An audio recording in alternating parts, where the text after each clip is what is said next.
മിശിഹായിൽ ഏറ്റവും സ്നേഹമുള്ളവരെ, ഇന്ന് നമ്മൾ പങ്കുവയ്ക്കുന്ന തിരുവചനം യേശു അവനോട് പറഞ്ഞു, ശീലോഹായിൽ പോയി കഴുകുക.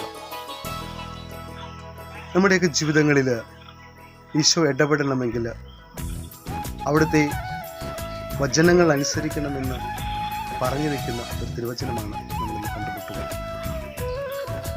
അന്ധനായ മനുഷ്യന് സുഖപ്പെടുത്തുവാൻ വേണ്ടി നിലത്ത് തുപ്പി ചെളിയുണ്ടാക്കി അത് അവൻ്റെ കണ്ണുകളിൽ പൂശിയതിനു ശേഷം അവൻ്റെ വിശ്വാസം ഏറ്റുപറയാനുള്ള ഒരു വഴി കൂടിയാണ് അവിടുന്ന് തുറന്നു തരിക.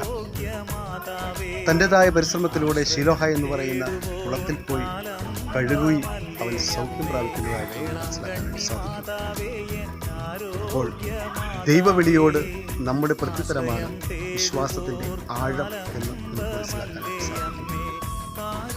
ദൈവം തരുന്ന വിളിക്ക് ഞാൻ എങ്ങനെ പ്രത്യുത്തരം നൽകുന്നു, അതിന് പ്രതിഫലമാണ് ദൈവാനുഗ്രഹങ്ങളും വിടുതലുകളും.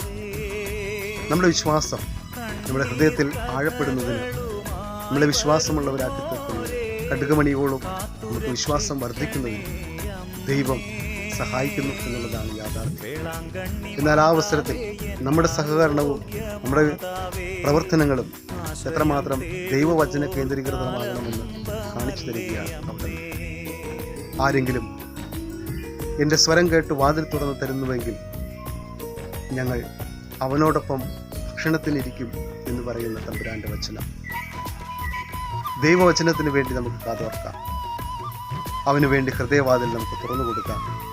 ഈശോയെ, എൻ്റെ ഹൃദയത്തിലേക്ക് കടന്നു വരണമേ, എൻ്റെ പ്രശ്നങ്ങളിലും പ്രതിസന്ധികളിലും തകർച്ചകളിലും അങ്ങ് കൂട്ടായിരിക്കണമേ എന്ന് നമുക്ക് പ്രാർത്ഥിക്കാം.